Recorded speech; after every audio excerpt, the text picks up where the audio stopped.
Centrato in pieno dall'auto mentre tornava a casa a piedi. Era appena stato dal medico Livio Tonon, 68enne originario di San Pietro di Feletto ma residente a Longhere di Vittorio Veneto, e ha trovato la morte a poca distanza da casa, travolto da un'auto guidata da una studentessa ventenne di Tarso. «Non l'ho visto», ha detto la ragazza sotto shock ai primi soccorritori, che non hanno potuto fare altro se non constatare il decesso dell'anziano. Sul posto sono intervenuti i carabinieri per i rilievi dell'incidente e l'ambulanza del SUEM. Nel pomeriggio Tonon era stato accompagnato da una visita medica, poi aveva voluto tornare con l'autobus, percorrendo a piedi l'ultimo tratto verso casa.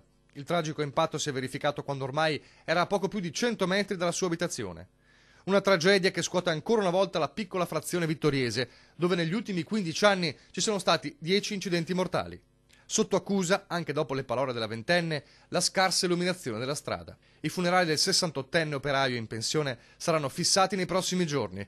Il pensionato lascia una moglie, da cui era divorziato, e un figlio.